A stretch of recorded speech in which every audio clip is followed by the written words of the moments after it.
Hi everyone. We'll start off the session around 3 p.m. Hi Shashank. I've added you as the co-host. Please check if you're able to share your screen.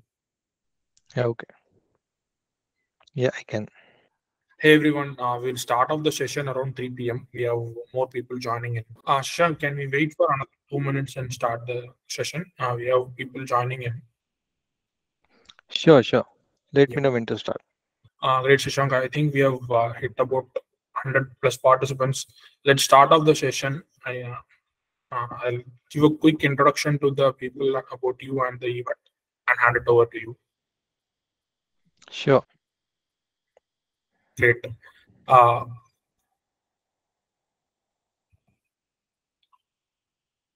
Good afternoon, everyone. This is Venkatesh. I'll be your host for the day. I welcome everyone here on behalf of Skill-Lync. For those of you who are engaging with Skill-Lync for the first time, we are an engineering upskilling platform focused on advanced technologies across domains like mechanical, electrical, electronics, computer science, civil, etc. Uh, this is part of our corporate webinar series. So our enterprise businesses focuses on employee training and upskilling across industries, including automotive, telecom, ER&D firms, ITES, product engineering services firms. So today's webinar is on building data pipelines for automotive data analytics. This is our 10th webinar as part of our engagement series with our corporate professional network. Right. So today's we have with us Mr. Shashank Shirude, who is our instructor. He's an experienced AI architect with a strong background in data science domain, with expertise in various domains such as BFSI, automobile, and retail industries. Shashank is passionate about sharing his knowledge. Uh, with this, I hand over the session. Shashank, please take it over. Okay. Thank you so much. So yeah, thanks for the introduction. So before I start, can you please confirm if I'm clearly audible? Yeah, you are clearly audible and we can see your screen. Oh, yeah. Thanks a lot. Okay. So let's get started. So today's agenda will be first we start with data basics, then we'll go to data pipeline, then we'll have a look at some applications and we'll walk through from some code. We'll have a look at some code and how to implement the system, and at the end we'll have a Q&A. Okay, so not to waste a lot of time, let's switch into data basics. Okay, so before I get into some advanced things like data pipeline and how architecture works and all the stuff, I would like to throw some light on some basics, very basic stuff. Okay, so that everyone will be aware and we all will be in sync. Okay, so if you look at this image, okay, I hope it's clearly visible to you. So this is nothing but a library.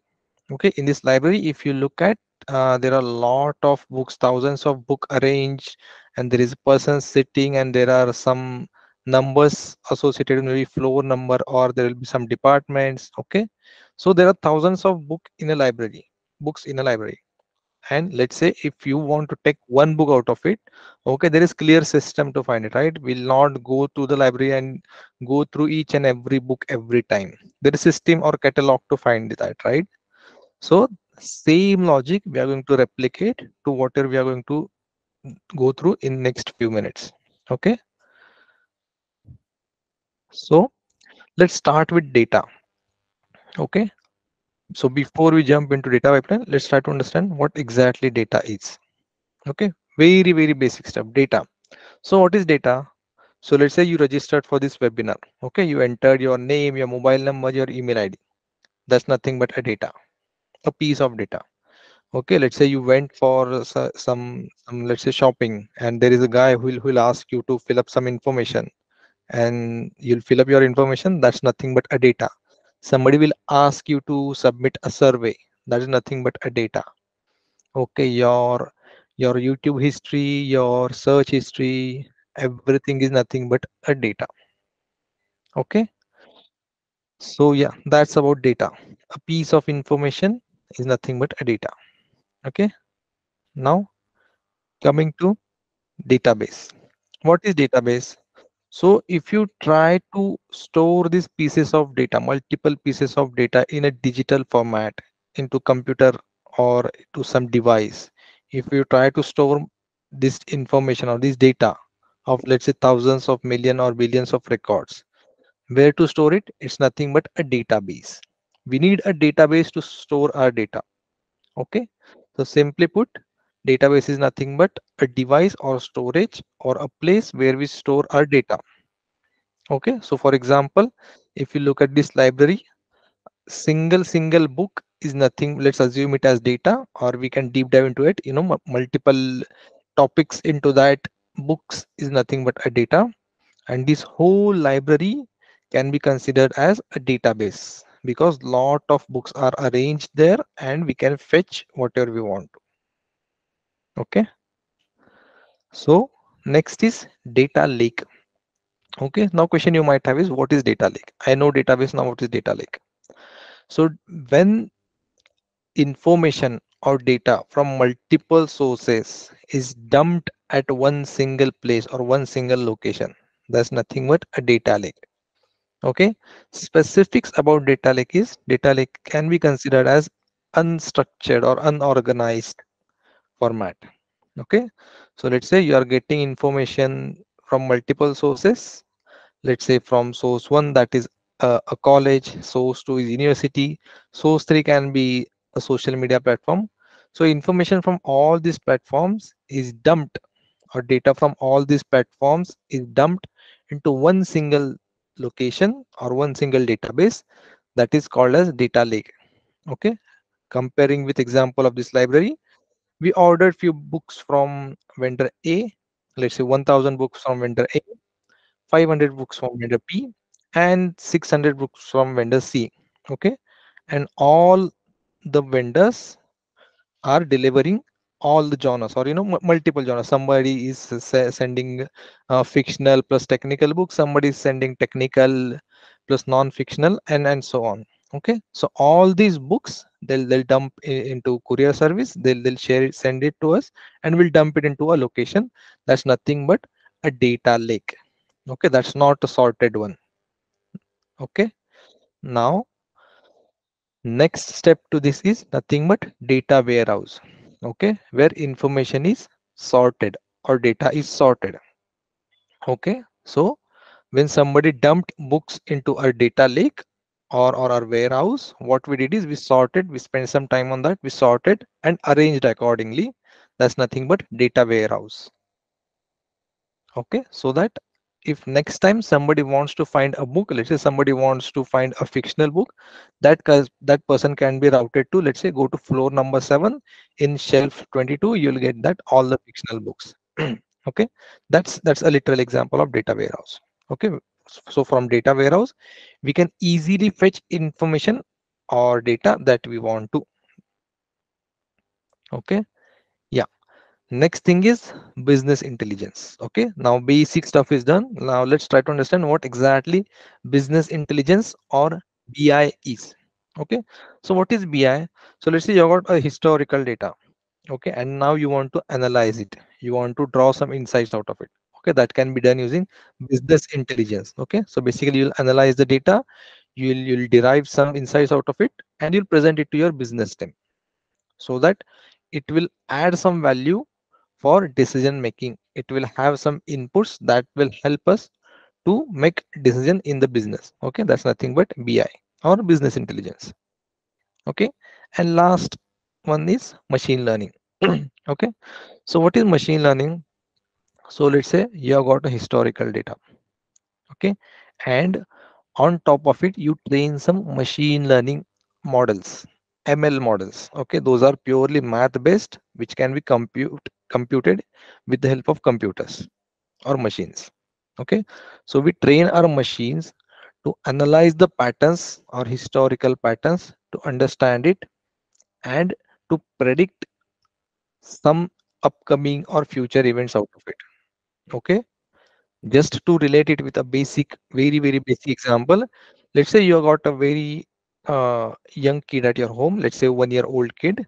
Okay, and who's trying to learn, who's trying to learn speaking. Okay, now let's say there is an object, let's say banana. Now you taught that kid that, hey, this is banana. Okay, so in next iteration, the kid has saved, or the kid has memorized that something, some yellow object that is longer in shape, and this smells something like that, that is called banana. Okay, so next day what happens is that kid encounters some similar object. Okay, that's not banana but something that is yellowish and longer in shape. Okay, so that kid will call it banana, and you will tell your kid, hey, this is not banana, this is something else. Okay, so your kid will learn, okay, this is the comparison between actual banana and there is something similar to banana, but that we should not call it banana. Okay, so again the next day that kid sees something that is yellow but round in shape. Again that kid calls it banana, and you will tell him that this is not banana, this is not something else, this is not banana, this is something, let's say orange or whatever. Okay, now in this iterative process, at the end your kid has learned to differentiate between banana and other objects. Okay, same approach we are following to train our machines to. So how our machine learns, will pass some data points, let's say thousands or billions of data points to our machine to learn something, to identify patterns. We'll leave it in the environment and we'll label the data. Okay, based upon some attributes, we'll label the data and we'll ask our machine to learn something out of it, learn patterns, identify patterns out of it, and learn the classification or regression or whatever we are trying to. Okay, and with that iterative approach, our machine will try to learn how exactly or what exactly it is, and when next time we pass some other object or something that is not, that our machine has not seen, so our machine will try to use the learnings from the previous data to predict whether that object or whatever, that banana or the object that we have trained our machine on, our machine tries to learn that. Okay, that's nothing but machine learning. Okay, so I hope this is clear.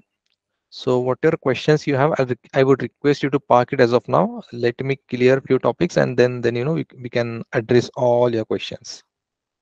Okay, moving on to next. Okay, now how exactly data pipeline works. Okay, so I have given a simplified version of data pipelines. It is much more complex than what you are seeing it right now. Okay, but just assuming that you all are beginners, I'm putting a data pipeline like this. Okay, so how exactly it works. Okay, so if you look at, so yeah, I have taken example of an assembly line. Okay, so this data pipeline is based on assembly line. So there are multiple sensors installed on an assembly line. Okay, that is, let's say for any automotive industry or some assembly production line that is that it is working on. Okay, so I've got two sources of data. Okay, sensor data one. Okay, there are, let's say, 1000 sensors that is storing multiple information or multiple reading. Let it be temperature, viscosity, pressure, and lot of stuff. Okay, and again there are another set of 500 sensors installed at some other location which is recording some similar other aspects. Okay, now these sensors are fetching data from the assembly line. Okay, live. Okay, so what we have to do is basically that data is getting dumped into data lake. Okay, if you remember in earlier case, what is data lake? That is nothing but a a location where all the data is getting dumped. Okay, so data that sensors are fetched from multiple locations is getting dumped into a data lake. Okay, now what is happening once it is dumped? We are passing a merge or merging API or a merging request and passing the data to ETL. Okay, now what it means, what is merging? So let's say there is 1 kilometer long assembly line. Okay, so these first sensors or first set of sensors, let's say first 1000 sensors are installed within first 500 meters, and these next sensors are installed within next 500 meters. Okay, but those belongs to exactly same assembly line, which is time stamped, which is having, which is these readings are getting stored as per timestamp. Okay, now once we have dumped everything here, what we are doing, we are merging all those together, which means we are assembling these two separate set of sensors all together, so that let's say at exactly at 3 o'clock we'll get all 1000 readings that we were supposed to, which will help us analyze data or whatever we are trying to do. Okay, so ultimately we have merged all the data and we have passed it to ETL. Okay, now question you might have, what is ETL? ETL literally full form for ETL is extract, transform, and load. Okay, which means extract data or extract information from multiple sources, transform it. Okay, transform as per your requirement. If you want to pre-process it in any fashion, whatever pre-processing you have to do, transform it accordingly, and again load it into your desirable database again. Okay, so here in our case, we have merged the data, we have pre-processed it, and we are loading the data into data warehouse. Okay, now if you remember, we discussed in last slide what is data warehouse. Basically, in data warehouse, what we'll have, I'm sorry,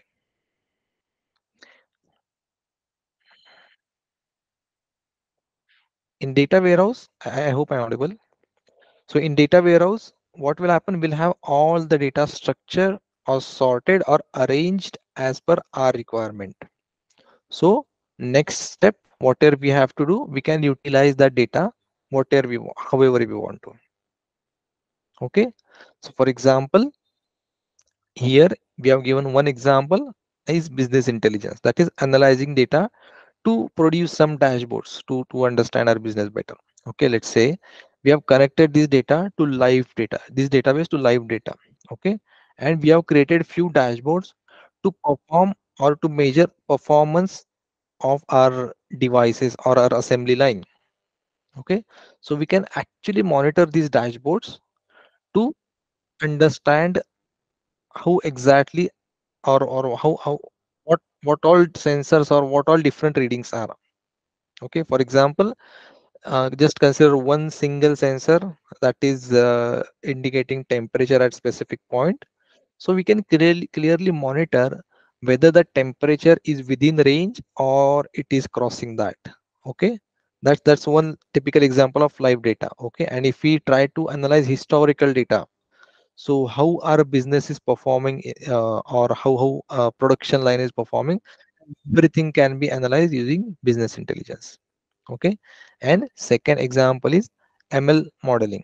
Okay, so there are multiple things that we can do, but I have just considered one single example, that is ML modeling. Okay, so what we can do here, so let's say just consider one typical example of, let's say, sales forecasting. Okay, so how we can do that? So let's say uh, we have got data of sales of, let's say, particular organization, let's say organization ABC. Okay, we have got data for last 10 years of data. Okay, monthly data of how much sales we are doing. Okay, so based on that, it is possible, based on that historical data, using various ML techniques, it is possible to predict how much sales we can expect in upcoming, let's say, next 2 or 3 months. Okay, and if we are able to predict that, how it helps us? Basically, it helps us to maintain the inventory. So if you have heard of technique of JIT, that is just in time, so that will help us to plan our inventory so that we are not having a lot of inventory, or we are not even running out of inventory. Okay, that's one typical example, but again, there are n number of examples that we can discuss. Okay, which we can achieve using ML modeling. Okay, I've given few examples as well in the further slides, but yeah, as of now, that's it. Okay, so yes, now I would like to open this forum for few questions. If you have any question regarding this, we can quickly address those, and then we can proceed to next slides.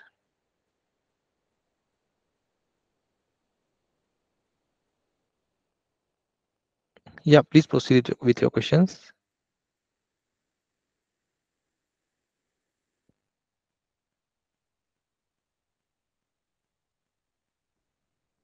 You should be able to unmute yourselves, or you can post the questions in the chat window.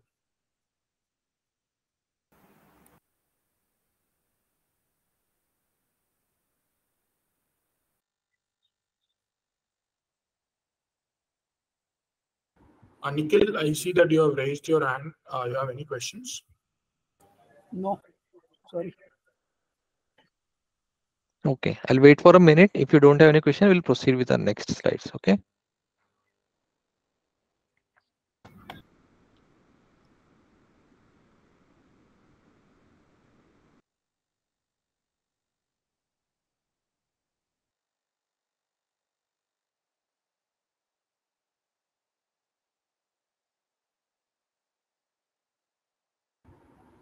Shashank, there are a couple of questions in the chat window. Yeah. Any specific software for data management for non-IT professionals? So see, there are multiple tools or multiple software that we use for at multiple places. Okay, so for example, there are various databases, various ETL tools, various BI tools, and various ML techniques. Okay, so yeah, again, answering your question, there are code-based as well as non-code-based tools available these days. Even for machine learning, you can clearly do it with no coder approach. Okay, so for those who are non-IT professional or who are a bit uh, not aware of coding, can proceed with this no code techniques. Okay, what ETL tools can be used? So there are multiple ETL tools called Informatica, Talent, and so on. So based upon your requirement and your feasibility, you can proceed to go ahead with any of them. Okay, which is a good BI tool? So there are multiple BI tools. Again, as per your requirement, you can choose one of them. But Tableau is leading market. Okay, followed by Power BI. Okay, and again, if you want, you can achieve this using other tools like Click or even via Excel if you have got very minimal requirement.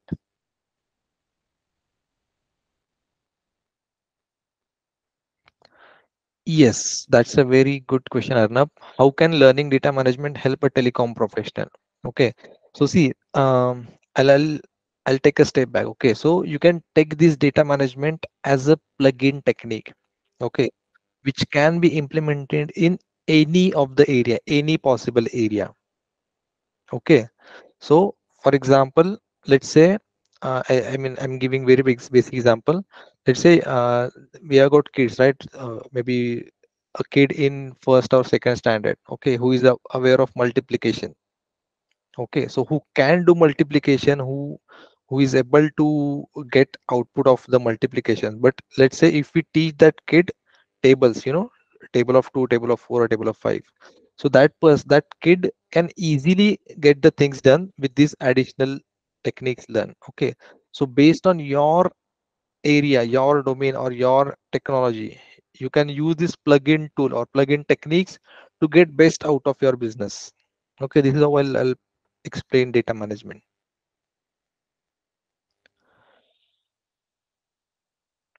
Okay, I hope this is clear. Okay, somebody is asking, I have life sciences and worked with SPSS. Can you suggest some tools similar to it? Okay, maybe we can check some similar tools, but should be great if you can elaborate your question in depth.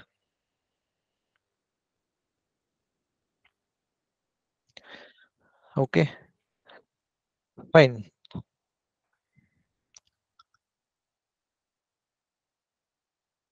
I think we can switch to our next agenda now. Maybe we can address rest of the question in next slot. Okay, yeah. So this is about data pipeline. Okay, proceeding. Yes, applications of data. Now, probably this will help few of you answer to your question that how exactly it is going to help you in your area or your domain. Let it be telecom or testing or life sciences or whatever. Okay. So what exactly this data management is? Okay, so taking this typical example of self-driving car. Okay, so you all have heard of Tesla car, or this latest technologies this automotive industry is evolving into. Okay, so basically vehicles are getting smart these days. Okay, if you know about Tesla, what Tesla does, I'll show you quickly. So if you can see, let's say you are sitting on a driver's seat. Okay, you have turned on your GPS here. Okay, you're driving on a road, and you are seeing a signal and a speed limit. Okay, so as of now, how it works is you are looking at that, you are looking at the signal, you're analyzing that whether that signal is red, whether it is green, and based upon that you are taking a decision. Let's say signal is red, you'll apply brakes, you'll stop your car. Okay, if its speed limit is 40, you'll try to remain within 40, speed limit of 40. Okay, but there are very less chances that you will. Okay, so what if this decision making that we are doing, as of now this decision making is done by us, that is humans, since our car or vehicle is a machine which is not very good at decision making. Okay, it follows our commands, it follows humans or owners commands and acts accordingly. But what if we add this intelligence to our vehicles? Okay, just by looking at red signal, if our vehicle is able to stop, that's a good thing, right? So this is what uh, is getting implemented. Okay, and to get to relate it, to find relevance of it to data, I'll I'll tell you how exactly it works. Okay, so just look at the image. Okay, so yeah, you're driving a car on a lonely road, you're seeing a signal and you can see a speed limit. Okay, so yeah, so if you can see, two images are captured. Okay, and this is these are the observations by your car, not by you, by your car. That signal is green. Okay, out of these three colors, green is lightened, so signal is green in color, and speed limit is 40 miles per hour. Okay, that's what your car has observed, your vehicle has observed by with the help of data. It's not just observation, it's backed by data. Your vehicle has taken images, and with by analyzing those images, your vehicle has come up with this observation that signal is green and speed limit is 40 mph. Okay, now what decision your car has taken, that we have to accelerate with 40 miles per hour since signal is green and speed limit is 40. Okay, now this is perfectly fine. This is what we would have done as a human. Okay, maybe as a human we would have tried to bypass that rule of for a speed limit of 40 since we don't have a lot of speed guns with us. Okay, but yeah, as a vehicle it will not try to bypass that. Okay, now how this thing works. Okay, so basically, if you try to relate it with our previous example. Okay, this this machine or this vehicle is trained with some machine learning technique. Okay, maybe deep learning, but yeah, basically machine learning. So what we have done, we have trained our machine to understand the difference between the green signal and a red signal. And how we did that, we trained our machine on thousands or maybe millions of images just to read that green signal or a red signal, or understand difference between red signal and green signal. Okay, so how to do that, we need to have training data for that. What is training data? Basically images captured or historical data, thousands or millions of images of just signal which indicates green and red. Okay, and we trained our machine to understand difference between green signal and red signal, and then we deployed it so that next time when any signal comes up, our machine is able to understand that thing. Okay, same is applicable for speed limit and n number of objects that these smart vehicles are able to analyze. Okay, let it be, if any person is crossing the road and our vehicle passes by, it will stop, it will apply brakes, it will take decision to apply brakes. Okay, so this all is backed by data. Okay, so these machines are trained on basis of data. Okay, so yeah, here our data is images. Okay, and those cameras are continuously active which are capturing these images to predict something. Okay, yeah, next one of the applications is defect detection. Okay, now question you might have is what exactly it is. Okay, so for any assembly line or production line or whichever factory you go, there is team for QC. Okay, quality control. Okay, so dedicated team is sitting and working on this quality control or defect detection work. So there are thousands of components which gets assembled for any vehicle or any component that you are trying to assemble. And before assembling that, it has to be thoroughly QC'd or thoroughly checked by a person or by any human. Okay, that is, I mean, different components have different testing criteria, but mostly it is associated with uh, basically any rupture or any breakage or any cracks in the parts. That's about the physical thing, and rest strength and strain and all that stuff, that is nothing but that is performed on machines only. Okay, humans are observing cracks or any fractures are there or any rupture is there. Okay, that sort of things are analyzed by humans. So what if I train my machine to identify those cracks or those undesirable patterns in the system or in that specific component that you're trying to test, right? That helps, right? That will help lot, that will solve a lot of problems, that will save a lot of time, and that is cost effective as well. Okay, and how to do this? Let's say you have got one single component. Let's consider ream of your wheel.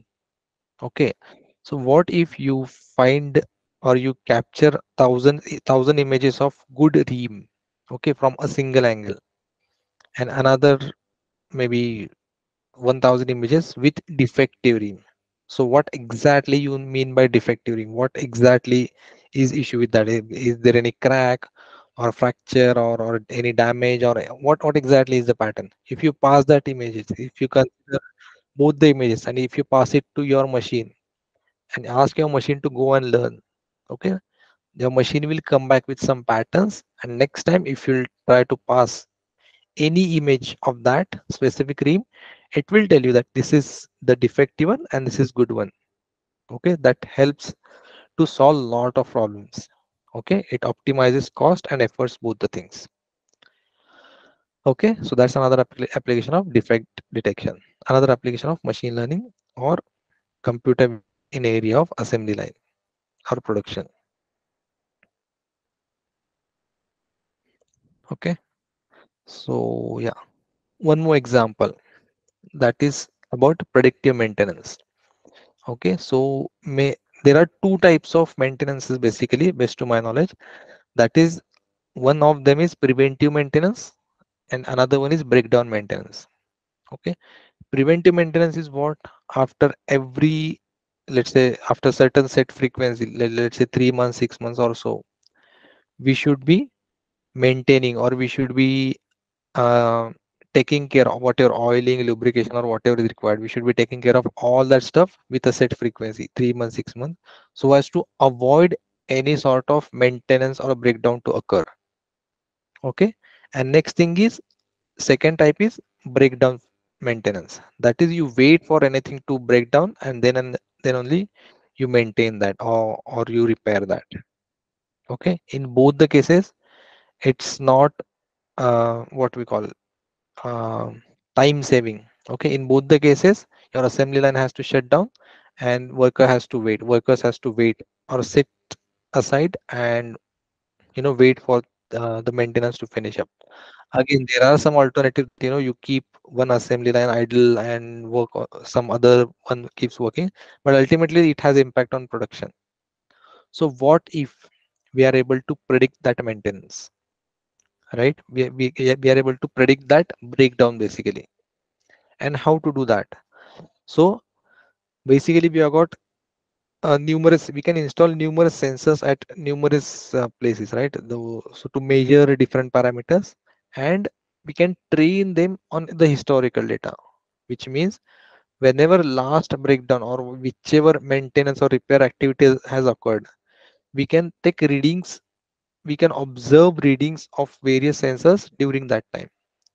Okay, not we, our machines will observe that, our computer will observe that, and once we deploy it into system, what it will do, whenever next maintenance is about to come, it will raise an alert that there is something that is going to break down, so that we can quickly focus on it and get it repaired to avoid any kind of breakdown maintenance. Okay, so again, this is another example of machine learning. Okay, so yeah, moving on to walkthrough. Okay, so I'm going to walk you through a very simple case study. Okay, wherein I have utilized multiple tools like Python, Mongo, Flask, Kafka, MySQL. Okay, not all of them are integrated, but yeah, these are the basic components that can be utilized. Okay, so before we jump into a walkthrough, I would like to open the forum for Q&A once again. Okay.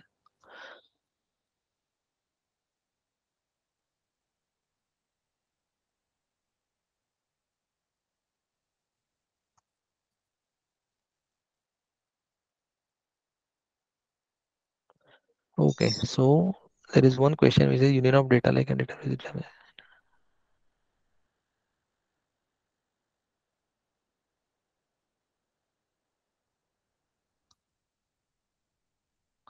Okay, there are a lot of lot of questions in one single text, I'll say. Okay, so Prasanjit is asking union of data lake and data warehouse is database. Okay, answering, we can take it other way around.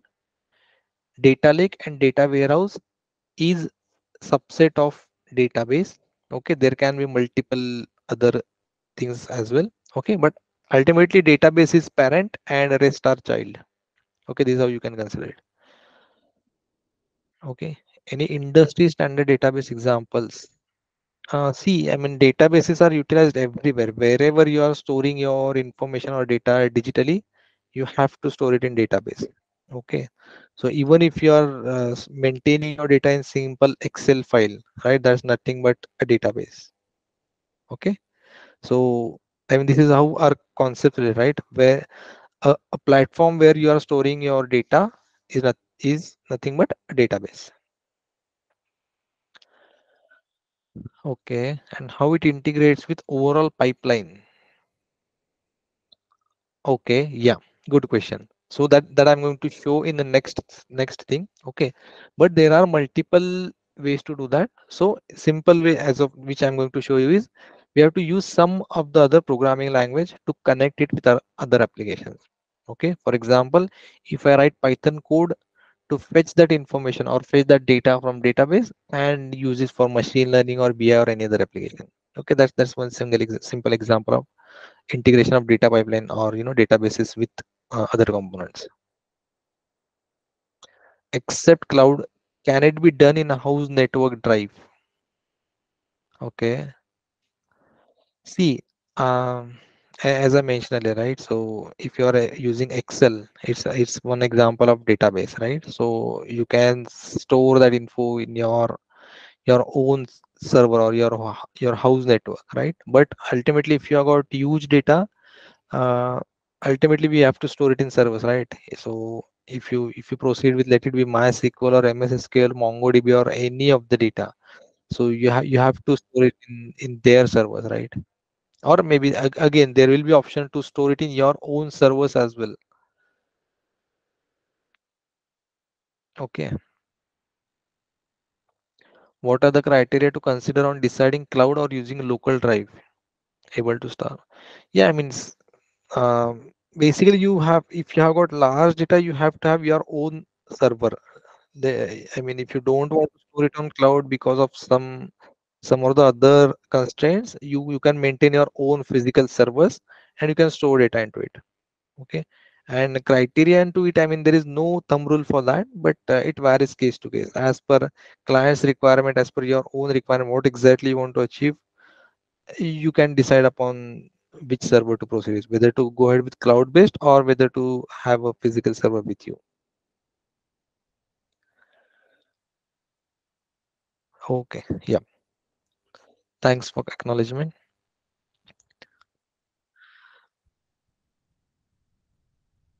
Okay, I think if you guys are good enough, let's proceed with the walkthrough then. Okay, fine. So I'm sharing my screen again. So I'll show you the data pipeline once again, and we have implemented it in a similar. We have implemented a similar case study in our walkthrough. Okay, so please have a look that we have got multiple sensors data. We are providing it to data lake. We are merging, passing it to ETL and to data warehouse, and for further utilization, maybe BI or ML or whatever. Okay, so I'm going to show you very simple implementation. Okay, not so much focused on code, but for those who are focusing on code or those who are keen to understand the code, I'll quickly walk you through that. Okay, so yeah, I've created a very simple file for you. Okay, yeah, see, uh, okay, I'll take a step back. So there are multiple database management systems. Okay, so since database is something, uh, some backend thing that you can store your data into. Okay, but there are various database management tools which includes MySQL, MS SQL, Oracle SQL, MongoDB, Cassandra, and so on. There are n number of things. Okay, there are n number of DBMS available. Okay, so for that, what we are going to use as of now, we are going to use MongoDB. Okay, MongoDB is one of the DBMS. Okay, you can consider it as one of the platform to access your database. Okay, that's it, as simple as that.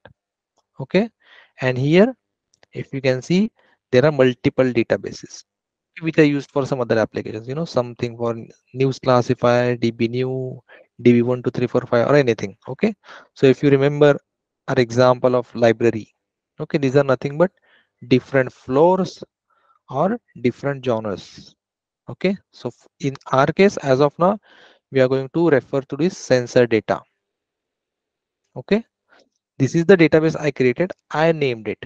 Okay, you can name it anyhow you want to. You can name it 1 2 3 4 ABCD, anything. I have named it sensor data because we are going to deal with some data that is associated with sensors. Okay, so yes, here in sensor data we can see three schemas. Okay, so one of them is historical data. We have historical data, we have sensor data 1 and sensor data 2, literally comparing with our example. Okay, so what is historical data? So basically in our assembly line, we have we have to observe our upcoming failure. Okay, when we can expect a next failure or next breakdown or any alert that makes our assembly line stop. We want to predict that. Okay, or we want to analyze that. So here what we have done historically, let's say for last 5 years, we have installed sensors to our assembly line and we are continuously taking readings of all the sensors and we are saving it in our historical data. Okay, so if you look at this, these are readings for just one single timestamp. Okay, so if you look at this is 455 more fields. Okay, so which means for one single timestamp we have got maybe more than 480 census data. Okay, and we have named it as per location or as per reading it is taking, and these are the values. Okay, so I hope this is visible, or else I'll zoom it in.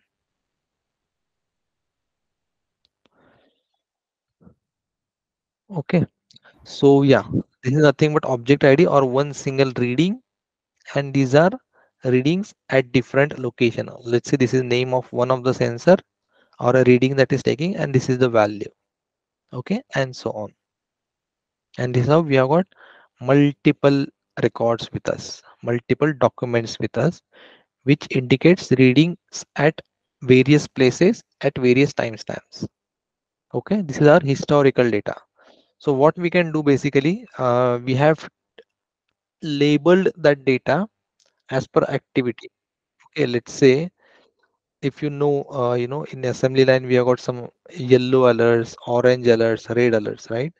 So we have classified these readings as per alerts. Okay, so let's say fever classified as normal, normal working, fever tagged as normal, fever tagged as red alert, fever classified as orange alert, and so on. based upon the reading and actual scenario that happened during that time. Okay, so this is what historical data is. So what we can do, we can train our models based upon this, so that if we try, if our assembly line is deeping towards that scenario, it will raise an alert and we'll get to know in advance that there is something that is going to happen that we need to take care or we need to fix. Okay, so this is about backgrounds, what we have. Okay, so this is the data that we have. Okay, and next thing that we have is sensors data.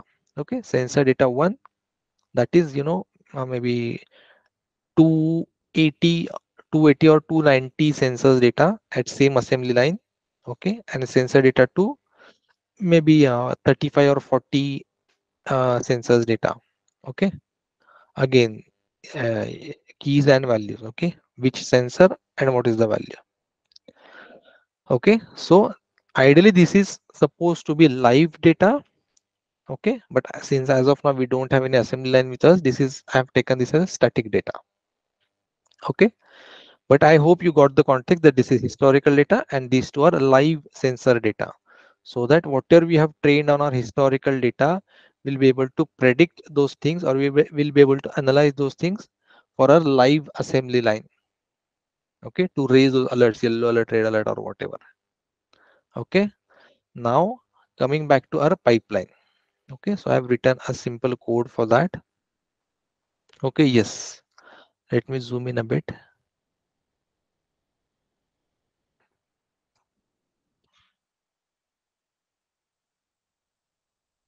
Yeah, I hope my screen is visible and you can read this.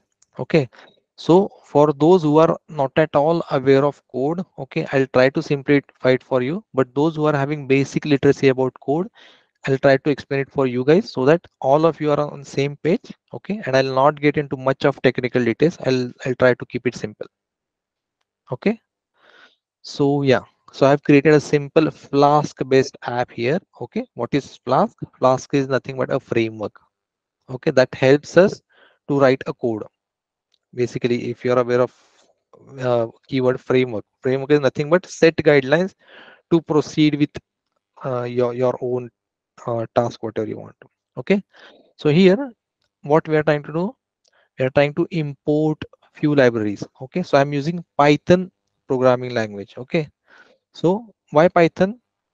Because Python is having large community support, which means for whatever action or whatever activity you have to perform, you need not write code from very scratch every time. You can readily import those libraries, and if you are stuck somewhere, if you are getting some error, you can quickly search over internet. The community will answer you quickly. Okay, so that's why Python is most preferred language. And again, it's not that difficult as other languages as C++ and Java, since it's easily interpreted. That is, we as we write our English sentences, we write our Python code.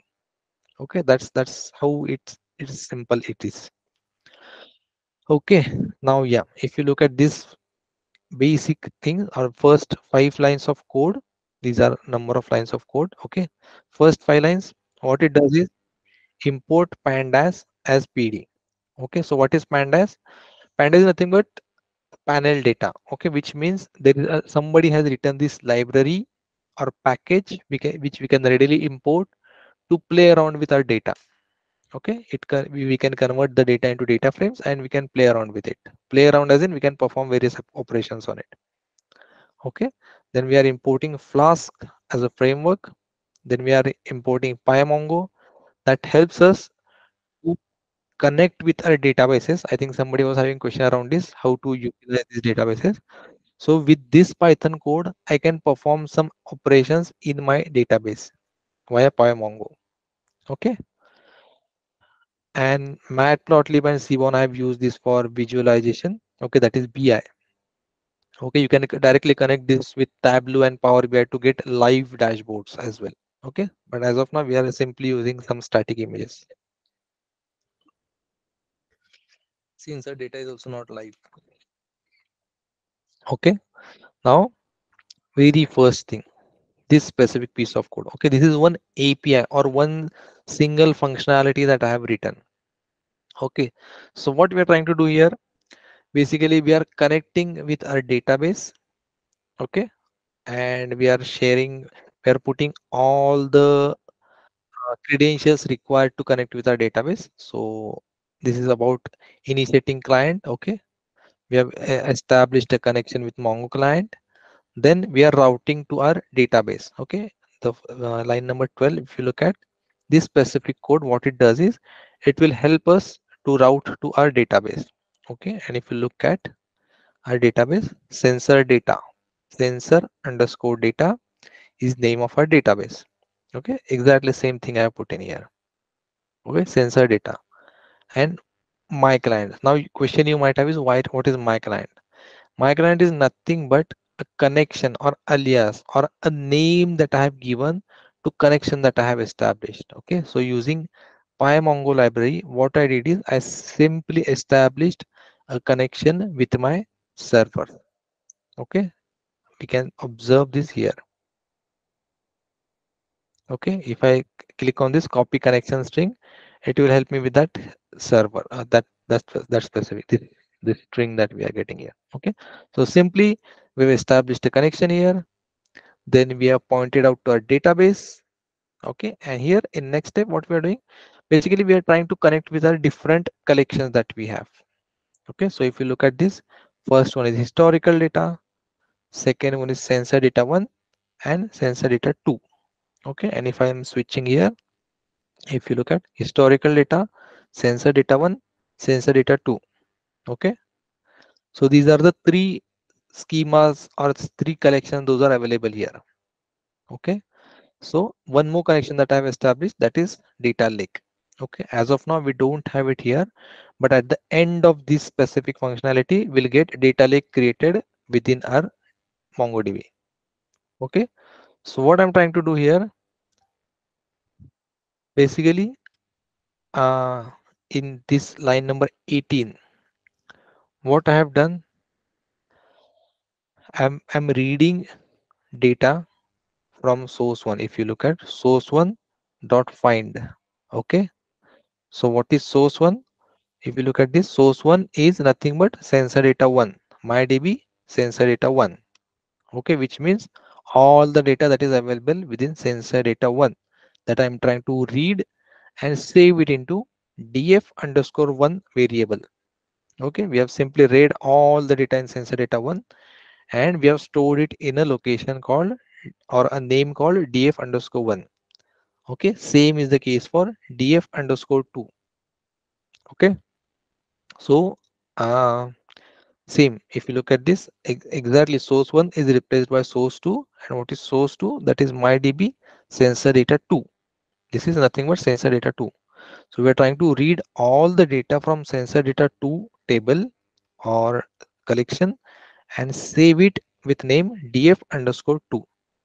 Okay, now since we have fetched data from these two sources, that is sensor 1 set of sensors and sensor 2 set of sensors. Okay, now we have got it in these two variables, df underscore 1, df underscore 2. Okay, now if you know what data lake is, we have got all the data dumped there. Okay, now what we are trying to do is we are trying to merge that data. Okay, and simple command for that is merge, pd dot merge. And what is pd? Pd is nothing but pandas. If you remember, I told you pandas is used to perform some operations on your data. Okay, and I've called that pandas as pd, so I'm utilizing that pd here. If you don't want to use pd, you can delete that pd and you can simply call pandas here. Okay, and we're trying to merge those two data frames. Okay, that is this df1 and df2. Okay, and how do we want to merge it? Okay, basically we want to have inner join on that. We want to apply inner join on that, and here in this statement or this specific syntax, what I'm trying to do, I'm trying to skip those object IDs that I have stored in that data. Okay, if you remember, these are the object IDs that we have associated with this data. So I want to skip that. I don't want to merge that during when I'll merge these two data frames. So that's why I've simply set a command that whatever you have, merge it one first column onwards and all the rows. Okay, and how inner join. So what it will do, it will merge both the things, sensor data 1 and sensor data 2, both will be merged. Okay, that's what is going to happen once we execute this. Okay, I'm going to execute it in front of you. Okay, and at the end, what we are trying to do, we are trying to merge these records. We are trying to merge these records into merged. Okay, merge is what? Data lake. Okay, if you look at, we don't have data lake here as of now. I'm refreshing. We don't have data lake here. So simply once we'll execute this specific line, what will happen? This merging of these two, source 1 and source 2, this merged data frame will get uploaded to our database. It will be named as data lake. Okay, now what I'll do, I'll quickly execute this. Okay, before that I want to show you that we don't have any data lake collection here. Okay, now I am executing that command. Okay, so for that, keyword is merge underscore. Okay, I'm copying this. I'm opening a postman. The server is running and I'm replacing it here. Okay, merge. Now once I'll send this, we can see we have received a success message that is merging successful, which means this specific set of command or this specific set of code has executed successfully since we received the end, the last message that we were expecting. Okay, which means there wasn't any issue with this. Okay, now if you want to look at the changes, what I'll do, I'll refresh this. Okay, now you can see there are three, and once I hit on refresh, can you see data lake? Okay, in this data lake, what we have is now, so we have got more readings here. Okay, we have got all the what we call all the sensors, all the data from all the sensors integrated together for that specific object or that specific timestamp. Okay, this is what we achieved. So basically we merged, we performed merge operation in this specific functionality. Okay, and if you look at, code was not that difficult. That's a simple English language that is readable, and you can easily write this code. Okay, now what we have is, we have next functionality. Okay, or next set of code. Now again I'll walk you through the, yeah, now see where we have reached. We have reached this stage, two sources of data, we dumped it into data lake, we merged it. Okay, and as of now we have reached this stage. Now next step is this ETL. Okay, ETL is what? Data pre-processing, right? So extract, transform and load. Okay, so to keep it simple, I have not performed lot of pre-processing operations here. Okay, so I've just simply dropped two columns or two data of two sensors here. Okay, which were named as this. I dropped those two columns. Okay, and I again uploaded it to a separate data warehouse. Okay, rest code remains the same. Okay, if you look at this, rest of the code is exactly same as what we were having here. Okay, what is additional? So see, for the purpose of demo, I kept it very simple, but this is the most complicated or most time consuming step in any pipeline. Okay, that is known as ETL. There are various tools available, various techniques available, and lot of pre-processing is required for your data, because whatever data we get as input is not clean. It is very dirty data that you need to pre-process a lot. Okay, so just for demo purpose, I'm repeating, I've kept it very, very easy. That is one liner. I've added just one single pre-processing step, that is I'm dropping these two columns out of that whole data. Okay, now once we'll execute this specific code, what will happen is it will drop these two columns or these two values, these two readings from all the data points that we have. Okay, and after that we'll upload that pre-processed data to a data warehouse, to a separate new data warehouse. Okay, that's what we'll achieve using this step. Okay, but again, I'm repeating, ETL is much more than this. Okay, so now here, what we have to do is we have to call this process. Okay, I'll copy this and I'm calling it here. Okay, yeah, before we call it, let me show you our database. Okay, so I'm refreshing. If you look at what we have, data lake, historical data, sensor 1, sensor 2. Okay, we don't have any data warehouse. Let me refresh. We don't have it. Okay, we'll execute this. We are expecting a data warehouse to be created. Okay, we can see success message, processed 100%, saved to data warehouse. This is what success message we have got. Now let me refresh this and you can see a data warehouse created. Okay, so yeah, when you're working on a real-time project, you need not create data lakes and data warehouse separately. Just for demo purpose, I shown you so that you'll remember data lake and data warehouse and the operations that we have performed. So data lakes, data warehouses are already present. What you need to do is you need to utilize it, dump data into it or utilize data from that, pull or push data from that. Okay, that's all what you have to do. Okay, now since we have got pre-processed data, what is our next step? If you remember, we have reached this data warehouse. Now next thing that we do is basically we can utilize the data now. Whether you go ahead and create visuals out of it or you can build models around it. Okay, now yeah, where is my code? Yeah, I'm sorry. Yes, now next functionality that we have is the last part of it. Okay, now what we are trying to do is here is again for demo purpose I've kept it very simple. What we are trying to do is we are trying to build a simple visual out of this. Whatever data we have, we are trying to develop a simple visual or a dashboard or a simple presentation of that data to generate some insights out of it. Okay, so I have already created one visual out of it. So I'm not going to execute this right now because it is bit of time consuming, so I'll not waste everyone's time. So but if we execute this, what will happen, it will create a scatter plot. It will generate a scatter plot of these two sensors. It will compare values of these two sensors. It will compare readings of these two sensors, any relation if it has, and it will be marked with different color based on activity. And if you remember, what was our activity?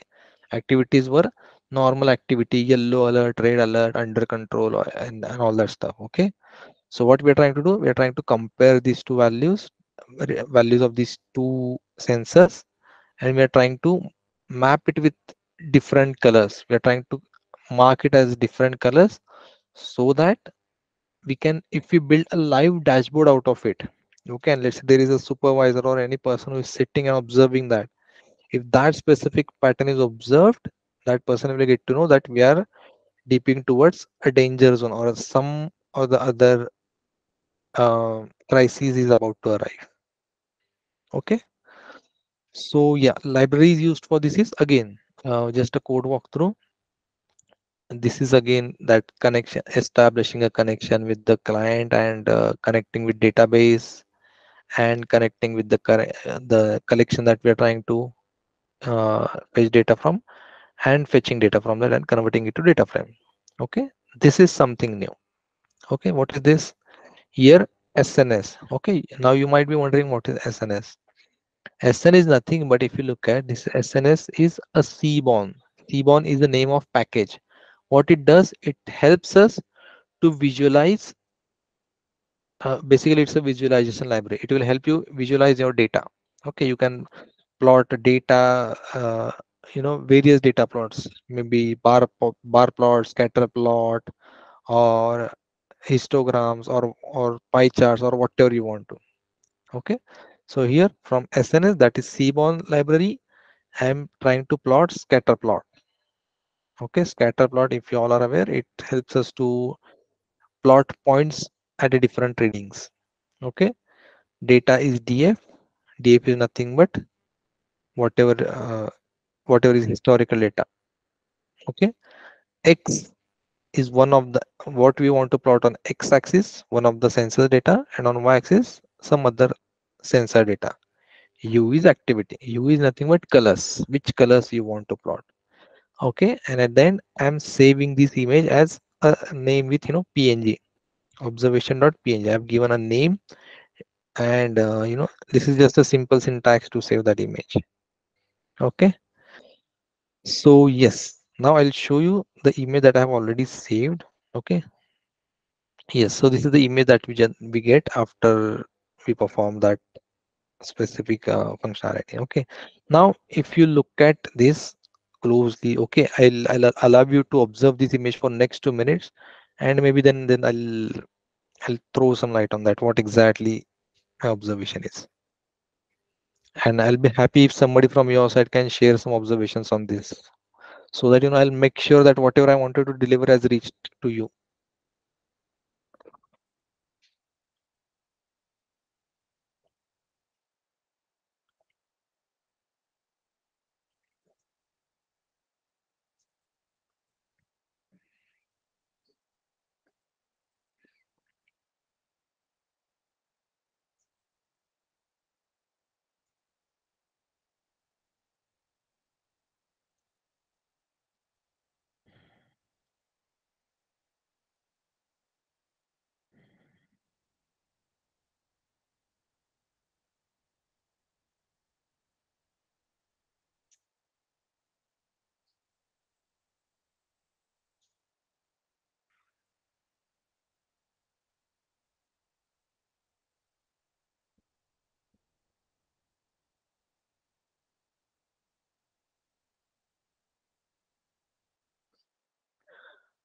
Any observations from your side? Anybody?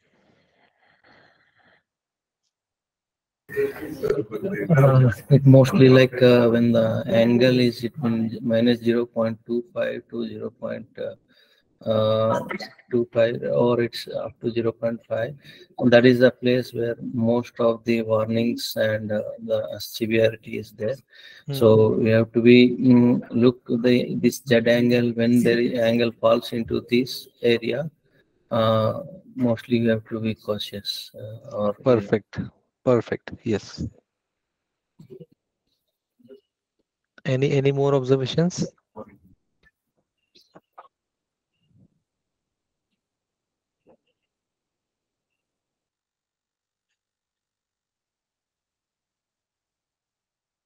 Okay, no problem. I'll explain it to you. Okay, so see, if you look at this specific visual, we have got two axes, that is x-axis and y-axis. Okay, on an x-axis, what we have got angle.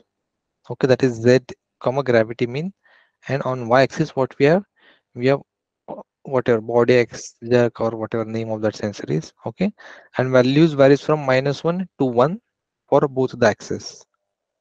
Okay, and if you are able to read these labels, there is color coding for each of the activity, I'll say. Okay, so when it is green, it shows as normal activity is normal, your assembly line is running normal in under normal condition.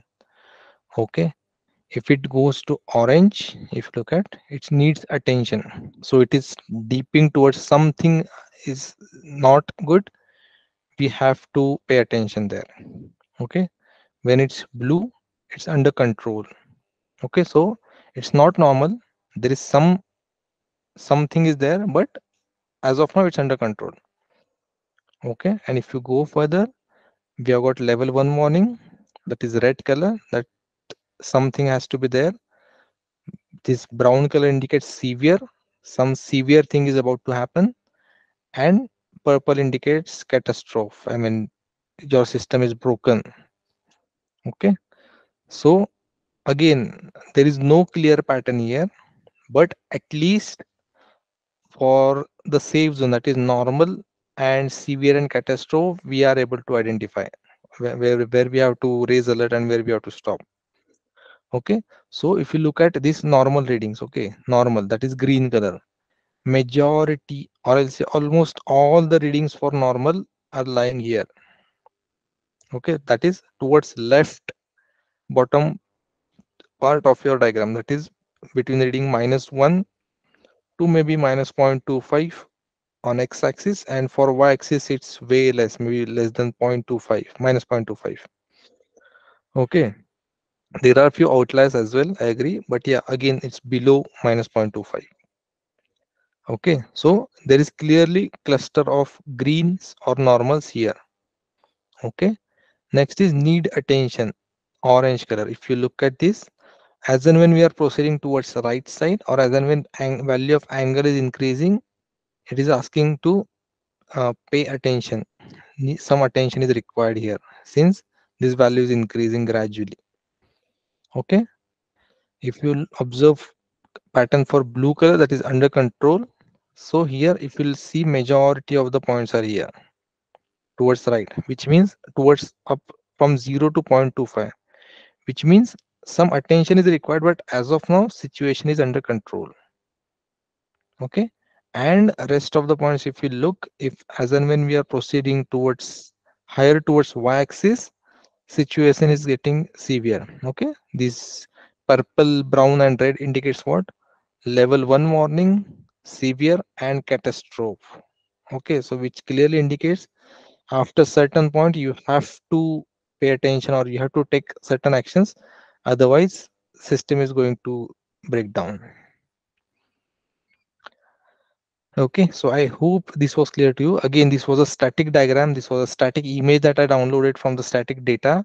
But just imagine if you have this dashboard live in your production line, right, and you are able to actually observe these patterns. If you can actually see this, and your computer is telling you that, this is the normal range, and if it starts going beyond that, some action you have to take, that saves lot of efforts, that will save lot of what we call production breakdown, or waste of productive efforts, that we call, that will help a lot in that area. Okay, that was a typical example of BI. Okay, that we performed on static historical data. Okay, but if you can apply ML to it, if you integrate some machine learning techniques to this pipeline, right? So wherein what it will do, as per current readings, as per current readings of sensors, if we can predict readings of upcoming, or let's say readings coming in next 5 or 10 minutes, if we're able to predict that, and if any of the reading falls in this danger zone, maybe severe or catastrophe or warning zone, that will help us to predict the breakdown in advance, and we can take a good decision with good amount of time available in hand. Okay, this is how powerful it is. If you integrate all the components together, it's very much powerful. Okay, and again I'm repeating, for the purpose of your understanding, I have made it very very simple, but to if you get it, if you are able to plug in this technique to your domain, it is going to help you like anything. Okay, that's it from my side. Now we are open for questions. Yes, somebody is having question, do I need to use MongoDB only, or any DB can be used? Yes, you are free to use any DBMS. You do have liberty over that, provided that again that depends upon your requirement, right? So basically if you are using some relational database, if you want to go ahead with a relational database, probably you should proceed with MySQL or MS SQL, or some variant of that. Okay, but since MongoDB is no SQL, it doesn't use structured query language, right? So in that case, you can proceed with MongoDB. But again, there is some decision making to be done based upon your requirement and what exactly you want to achieve. Yes, can real-time data can be displayed as visual? Yes, exactly. It can be. It can be. And this is how it works, using a variety of tools like Tableau, Power BI, Click. If you are trying to use that, you can be you can visualize your live data, that will give you real-time insights about what exactly is happening.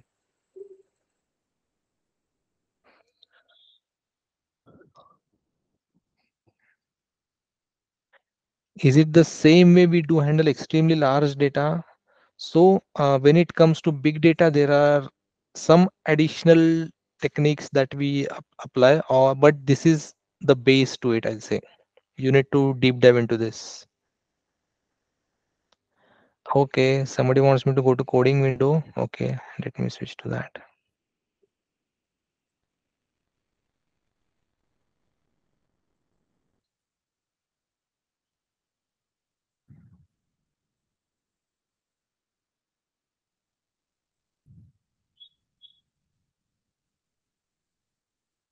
Yes.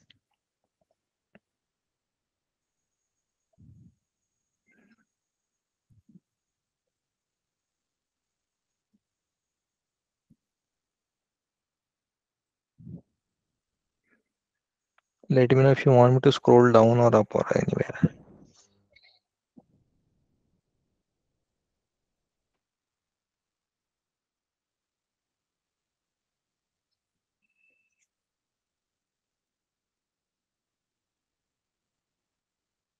Shashank, they have typed in the chat window. Okay, okay. So should I stop sharing? No, Is it done? I'll just read out the question. Huh. So I want to explain the code drop. What is happening in the ETL section? Okay, in ETL section, this one. Okay, fine. Yeah, thanks for this. Okay. So see, as I mean, I'm just repeating certain things. So ETL is much more than what we are doing here. Okay, this is very simple thing that we are doing here. Okay. So here, what I'm trying to do is the data that we have read from data lake. Okay, if you remember what we have in data lake, we have merged data from two sources. Okay, we are reading the data, we are extracting that data from data lake. Okay, and here what we are trying to do, we are trying to drop something, df dot drop. Okay, df is what? Df is something that we have read from the or extracted from the data lake, and dot drop will help us to drop something. Drop something is remove something from your data. Okay, and what to drop is the condition that I have provided in my parenthesis. Okay, so what we have to drop? Columns. Okay, now I'm here, I'm maintaining list of columns that I want to drop. Okay, so basically these are the two columns that I decided to drop out of my whole data. Okay, I mean, just as an example. Okay, as of now we don't have any logic why did you dropped this data. Okay, but just for the purpose of demo, I've decided to drop these two columns. Okay, axis equals to 1. I had to mention axis because I indicated that, you know, these are the columns. If I'll mention it as 0, it will drop rows. It will try to search this thing in rows and it will not find, and it will throw some error. And at the end, I'm saying in place equals to true. What it means, replace this, or you know, whatever action you are performing, whatever you are dropping, perform same action in the perform this action in the same data, that is df. Apply this to this same data frame. Otherwise what I would have done, I would have applied some new variable to it, df underscore new, and I would have asked this to save it in a new variable. Okay, but since I'm writing in place equals to true, I need not assign it to a new variable. It will get replaced immediately. I hope this answered your question.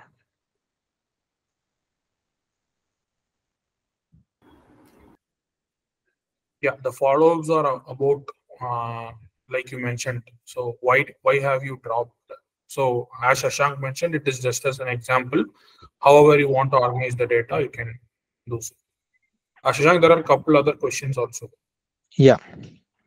Is it like data cleanup? Yes. Data cleanup is one of the activity that we do in ETL. Okay. Because whatever data we get as input is junk data. We'll not always get very clean or processed data. Okay. We have to wrangle data a lot. Okay. To get best out of it.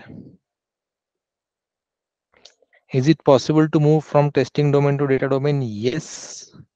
Please let us know which skill set is required for that. Okay, so maybe I think Venkateshwara will be able to answer that. What all skill set? Okay, and can we get the recording again, Venkateshwara? We can answer that.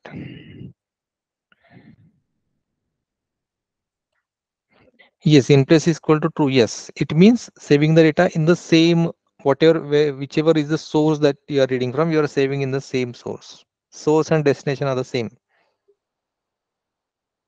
How can we predict the upcoming signal using ML? Okay, so see, machine learning is something, these are techniques, that is based upon maths. Okay, which helps us, or which helps machines to predict something. Okay, so if you remember in school days, you must have performed some regression, right? You get some values on x, some values on y, you draw a line in that, and next point you'll predict next point, or you'll be able to predict next point in for the x-axis or y-axis, whatever. Okay, so that's the very lame example of that.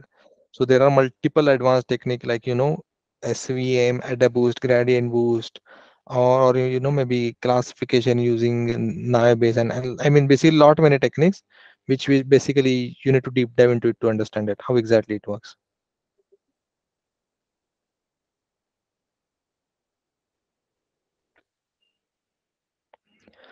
Okay, so somebody asking how the decision was arrived at, meaning which is normal or severe. There has to be a reference value versus observed value. How you did it in example. Yes. Okay. So I'll repeat once again. So wherever I presented, the image that I showed you was on historical data, which was on labeled data, which means, let's say for last 5 years, I've installed that sensors in my production line. Okay, I'm continuously noting down those observations, or those observations are getting dumped into my database. Okay, so whenever condition was normal, those sensors were, or those readings were marked as normal. And whenever any breakdown or any critical thing, or any breakdown happened, those readings were labeled as severe, critical, or warning, or whatever those values were. Based upon that condition at that time, those readings were marked. Okay, and now what I did here is I tried to plot, or I tried to identify relationship between two sensors and its relationship with the activity, that is severe or critical or catastrophe. Okay, so that is in about I mean on historical data. Okay, that's not live data. But if you have reference of historical data, that if you understand the range where these critical things are going to happen, probably on live data you will analyze it better, you'll understand it, that something is coming, you'll be able to predict that, or your system will throw you that warning.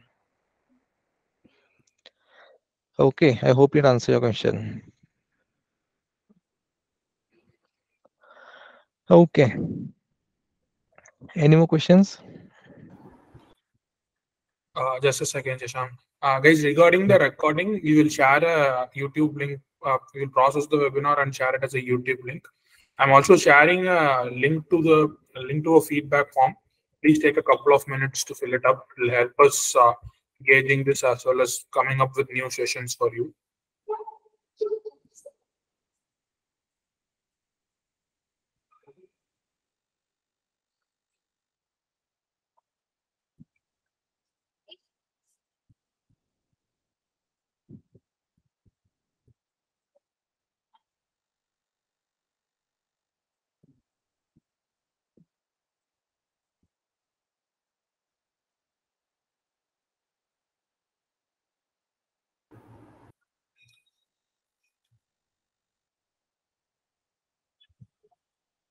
Any other questions?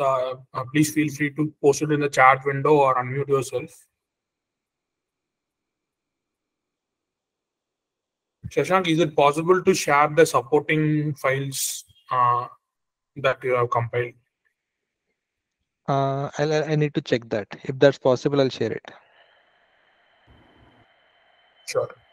If we are able to share the supporting files, we will share it along with the recording. Yes.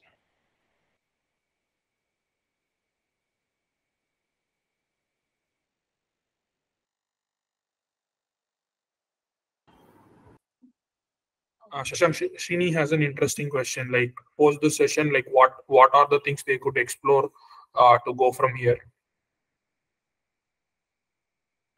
Okay. I would have loved to understand background of whoever is asking this question. But see, if you are really interested into this, maybe I would suggest you to start exploring in this direction, because I mean, to keep it simple, data is the new oil. All the organizations do maintain data. All the organizations do have historical data, but that is unused. That is not getting used for any to add any business value. That's just kept for record keeping. So if you are able to utilize that data to come up with some insights, some business insights, or you are able to forecast something in your area, that should be a great help for you. So I would request to start exploring this area. If required, have some courses for that, and just deep dive into it. How it is? Do you have any further session or any? What is the next? Suppose If if I you am all are interested. interested, yeah, if you are interested, we can have maybe another set of sessions for this. But I mean that too, with your interest and with your inputs, we can have that.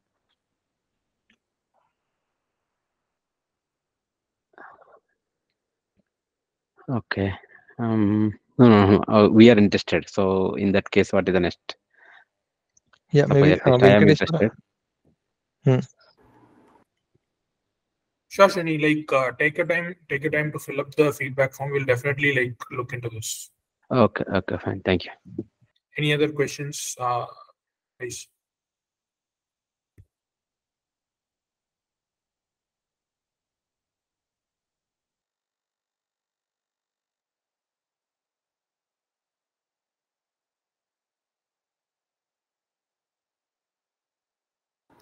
Shashank, I think that's it. Thank you so much for taking out your time to engage with the audience. I will Yep. close the session in a couple of minutes. Feel free to drop off. Okay. Thanks a lot. Thank you all. Bye.